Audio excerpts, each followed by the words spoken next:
What is going on, everybody? My name is Michael Levan. Thank you so much for joining me today. And what we're going to do is we're going to talk about Kubernetes security for the development teams and for the operations teams. Now, I want to just start this off with saying this is an article that I read maybe, I don't know, a week or so ago, maybe a little bit more, but it came out less than a month ago. So at the time of recording this, it is July 13th. This came out less than a month ago. Over 900,000 Kubernetes instances found exposed online. There's a ton that goes into this, but essentially control planes and API servers that have public facing IP addresses. Now, this reminds me of when I used to go to the, I believe it was the Shodan website, and I used to look at all like the cameras and the Active Directory servers and everything that was public. Like, it was a website that would just collect all public servers and, you know, public webcams and cameras and houses and all of that stuff and kind of put them in one place. So it's pretty crazy to think about this is happening at a extremely large scale right now in the Kubernetes space. So how can we kind of figure this out? Well, Kubernetes security is could be an entire book. It could be multiple books. There's a ton that goes into this from a security standpoint. However, we do have a few minutes here, so what I want to do is I want to touch on the basics and the things that can kind of get you started with proper Kubernetes security. So the first thing is cluster sprawl.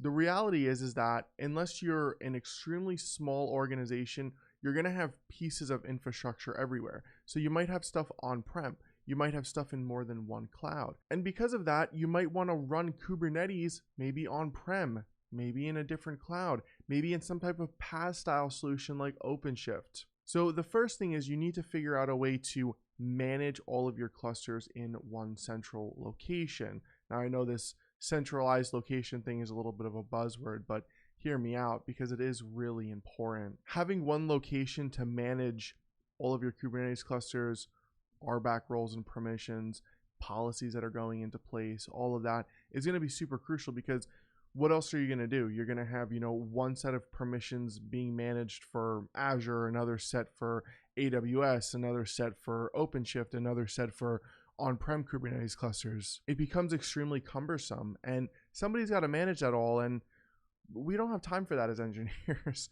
We have value-driven work that we have to perform, and managing all of this cluster sprawl is a huge concern. One thing that you can start to do is you can start to look at some security benchmarks. Now, the first that, you know, we obviously recommend is by Jimmy Mesta, CTO and co-founder of KSOC, and he actually wrote the OWASP top 10 for Kubernetes. So it's really, really cool. Go ahead and go check that out.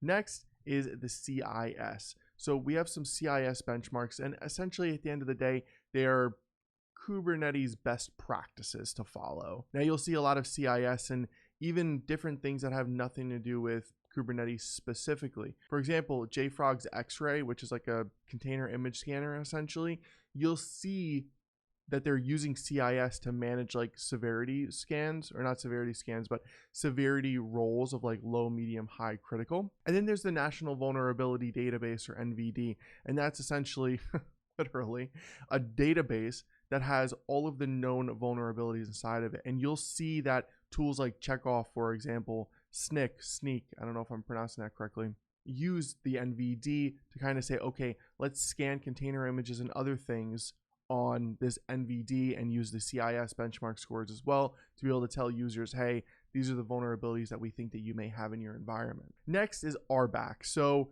if you've done any type of systems administration or probably literally anything in tech, you've seen types of RBAC, so role-based access control. And that's for service accounts, it's for users, that's for groups, that's roles inside of one cluster or roles inside of multiple clusters for all of the nodes that could be running inside of your clusters. What I see a lot of, and I understand, but at the same time, it's a little bit scary, certain tools that you're using inside of your Kubernetes cluster create RBAC permissions, so like cluster roles and cluster bindings and all of this stuff, but it gives access to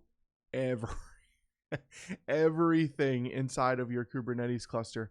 Pods, daemon sets, deployments, full access, write, read, all of that good stuff. So with that being said, RBAC is super, super crucial. Make sure that you don't only understand it for your own stuff, like if you're writing RBAC permissions for service accounts that are deploying pods, for example, but also make sure that you understand how to read those YAML manifests that create cluster roles and role bindings and all of that stuff, because you're going to see a lot of the, well, literally all of the tools out there that are using Kubernetes or that are implementing something inside of your Kubernetes cluster are doing it via RBAC. They're creating some type of namespace, they're creating roles, they're creating service counts, they're creating all of these bindings, but you really want to take a look at the permissions of what those roles and those role bindings are going to have, because that could be a security implication in itself. Next, we have container security.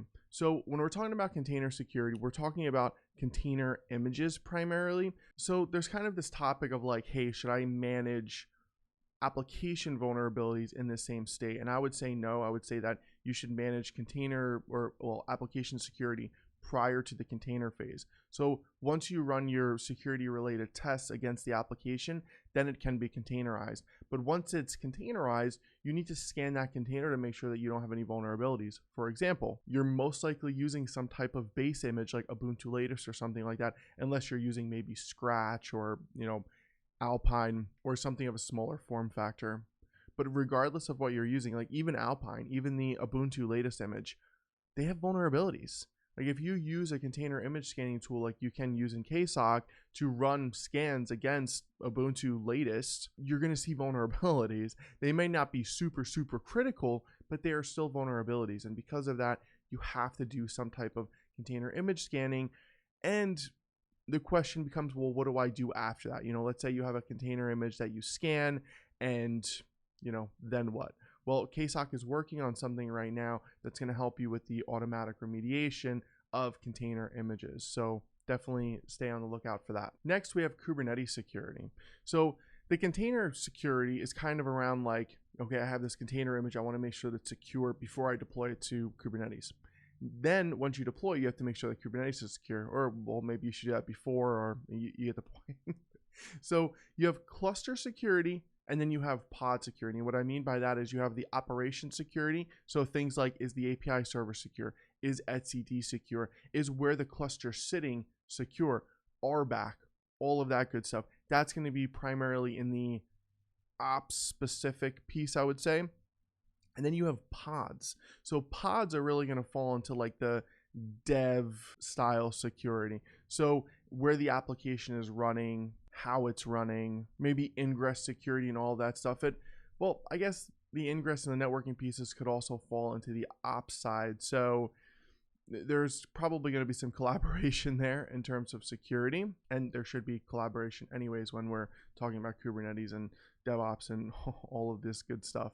Now, a really good thing to bring up here is, you know, from a cluster security standpoint, there's the API server or the control plane. The control plane, or multiple, hopefully, if you're hosting them yourself, is where the API lives. So, for example, if that server or those servers that are managing or well hosting the control plane in the API server, if they have public IPs, you might end up on that bleeping computer post where they were talking about not over 900,000 exposed Kubernetes clusters. So with that, that's how you can get started with Kubernetes security today. Definitely continue checking out what we're doing over here at KSOC. We're going to be putting out a ton of content. This content is a little bit high level right now because I want to introduce the idea of Kubernetes security. And in the coming months, we're going to be talking about how you can use KSOC to secure your Kubernetes environments as a whole, including container security.